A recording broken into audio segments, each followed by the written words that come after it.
Desde Cartagena de Indias, transmite la voz de la fe, una luz en medio del camino, la voz de la fe, un mensaje que llena tu conciencia, que bendice tu alma.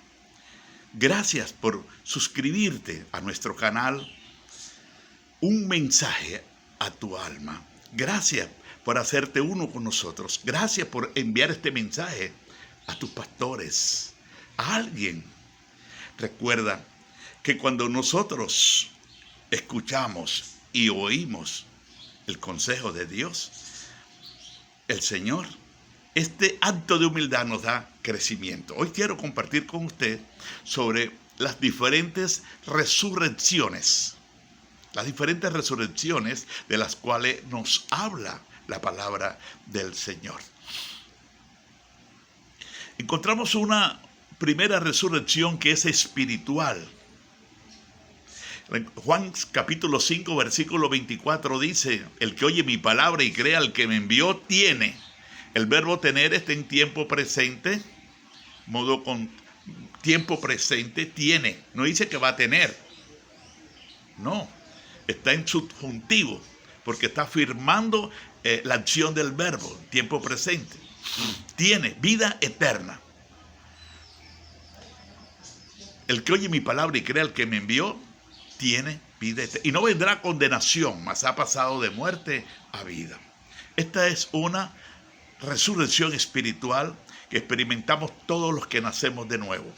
En el libro de Efesios, capítulo 2, versículo 1, dice: y Él les dio vida a ustedes cuando estaban muertos en delitos y pecados. Es decir, que la humanidad tiene una vida material, física, biológica, pero espiritualmente, si no ha nacido de nuevo, está muerto, es un cadáver andante. Nacer de nuevo es importante, porque yo puedo estar asistiendo a una iglesia durante mucho tiempo y no haber nacido de nuevo. La segunda resurrección la conseguimos allí mismo en el versículo 25 de la palabra de Juan capítulo 5, versículo 25, cuando dice, viene la hora y hora es cuando los muertos, está hablando de los muertos espirituales, cuando los muertos oirán la voz del Hijo de Dios y los que lo oyeren vivirán. Yo estaba muerto. Cuando una persona no ha nacido de nuevo, puede creer en Dios, tener fe en Dios, pedirle a Dios, leer la Biblia y aún cantar, pero si no ha nacido de nuevo, está muerta espiritualmente. Existe una tercera, en el orden que estamos estudiando, resurrección, y esta resurrección sí es una resurrección física. Y es que la que dice la palabra del Señor en Primera de Tesalonicenses, capítulo 4, versículo 16. Porque el Señor mismo, con voz de mando, con voz de arcángel y con trompeta de Dios, descenderá del cielo y los muertos en Cristo resucitarán primero. Luego nosotros, los que vivimos, los que hayamos quedado, seremos arrebatados juntamente con ellos en las nubes para recibir al Señor en el aire. Y así estaremos siempre con el Señor. Este es el arrebatamiento de la iglesia, que cual todos los muertos en Cristo, desde Adán hasta el último que muere en Cristo, dice la palabra que resucitará con un cuerpo inmortal, incorruptible. Y las personas, cristianos, que estén caminando en la verdad de la palabra de Dios, sus vidas, sus cuerpos serán transformados. Maravilloso esto. Existe una cuarta resurrección que la Biblia, la palabra de Dios, la llama la primera resurrección. Y esta resurrección la conseguimos exactamente en el capítulo 20 de Apocalipsis. La palabra de Dios dice: y vi tronos y se sentaron sobre ellos los que recibieron facultad de juzgar.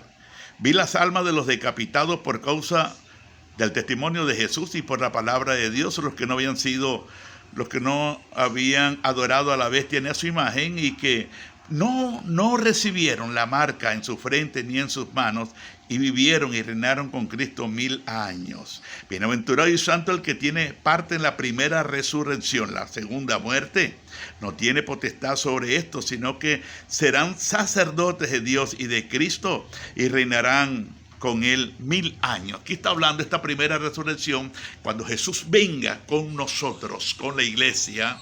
Entonces todos los que murieron en la gran tribulación y todos los que estén allí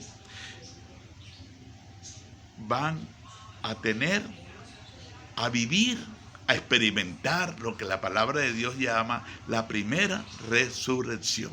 La muerte segunda no tiene potestad sobre ellos. Amado, existe otra resurrección, y es la resurrección de los impíos. Juan capítulo 5 versículo 29 dice que los unos resucitarán para vida eterna y los otros para muerte y condenación.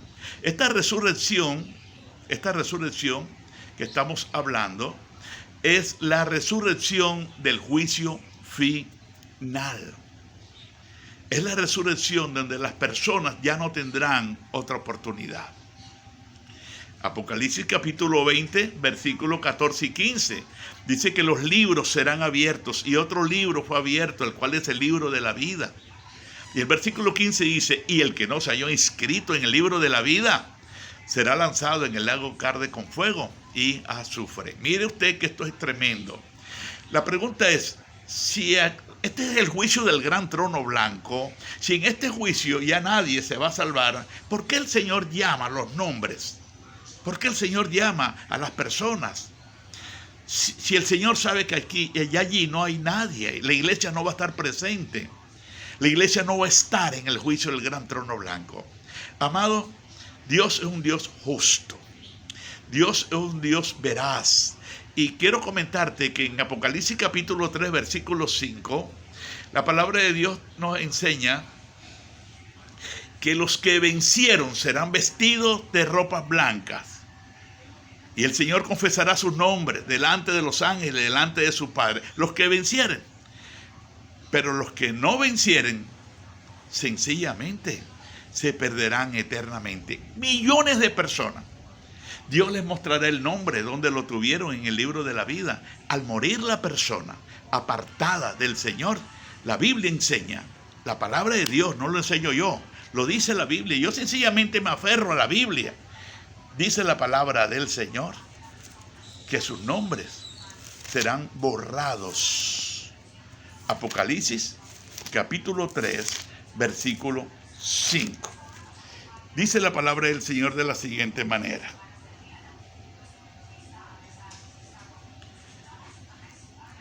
El que venciere será vestido de vestiduras blancas, y no borraré su nombre del libro de la vida, y confesaré su nombre delante de mi Padre y delante de sus... El que venciere, dice el Señor, no borraré. Esto quiere decir que cuando una persona muere en pecado, cuando una persona muere, lo sorprendió la muerte, un accidente, eso fue una cosa que a la cabeza se le estalló, o lo agarró un ataque cardíaco, no tuvo oportunidad, pero murió en pecado, porque siempre decía, yo sé que tengo que ir a la iglesia, yo sé que tengo que volver, yo tengo confianza en Dios, Dios está conmigo, esta mañana leí, pero nunca se arrepintió. Recuerde que lo que activa, lo que hace realidad y verás el perdón de Dios en una persona es el arrepentimiento. Para salvación necesitamos arrepentimiento. Para restaurar nuestras vidas necesitamos arrepentimiento.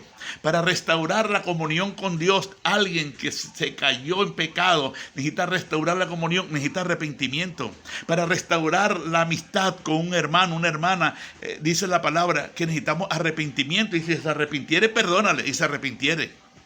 El arrepentimiento es vital, y muchas veces, amado, las personas, la mayoría de nosotros siempre dejamos las cosas para último.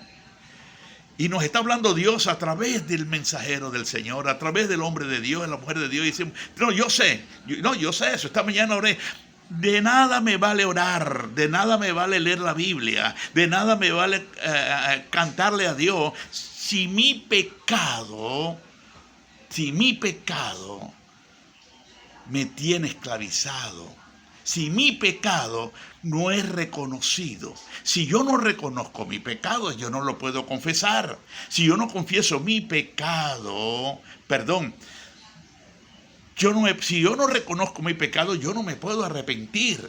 Si yo no me arrepiento de mi pecado, yo no lo puedo confesar. Y si yo no confieso mi pecado, dice, el pecado te destruirá. El pecado nos destruirá, el pecado nos acabará, el pecado nos lleva al infierno eterno. Uno de los problemas del hombre es el pecado, y el pecado goza de una característica, y segunda carta de Corintios, capítulo 4, versículo 4, dice que Satanás ha puesto coloca una venda en los ojos, donde la persona dice, no, yo esta mañana yo oro todas las mañanas, y yo le pido a Dios, sí, pero no, si no se reconoce el pecado, no se puede arrepentir el hombre. Y si el hombre no se puede arrepentir, no lo puede confesar. Y si no lo confiesa, no se puede apartar de él. Y si no se reparta del pecado, la persona muere en pecado. Y la persona, dice la palabra, que al morir, el Señor inmediatamente le borra el nombre del libro de la vida. La Biblia es la que enseña esto.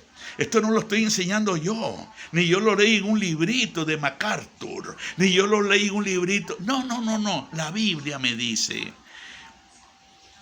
que yo tengo cada mañana, cada día, que crecer en la restauración de mi comunión con Dios. Que mis niveles deben subir. Y una de las virtudes que yo tengo que echar mano es a la virtud de la humildad, amado. Somos tan soberbios, yo soy tan soberbio, terrible. Necesitamos que Dios nos ayude a seguir entendiendo que la soberbia no nos deja reconocer, no nos deja aceptar, no nos deja arrepentir, no nos deja confesar el pecado. Lluvias de bendiciones sobre ti. Padre, la gracia del Señor es sobre tu siervo, sobre tu sierva, sobre tu hijo e hija que en este momento está escuchando. Hay una luz que está alumbrando, que está resplandeciendo sobre tu vida. La luz del Todopoderoso, Hijo eterno de Dios, Jesucristo, Dios hecho hombre. Declaro que la bendición de Dios te alcanza, que la misericordia del Señor toca tu vida y que tu corazón es tocado para recibir lo que el Espíritu de Dios a cada instante se ofrece, el perdón y el amor de Jesucristo. Amén y amén. Gracias por suscribirte. Gracias por compartir este mensaje con alguien.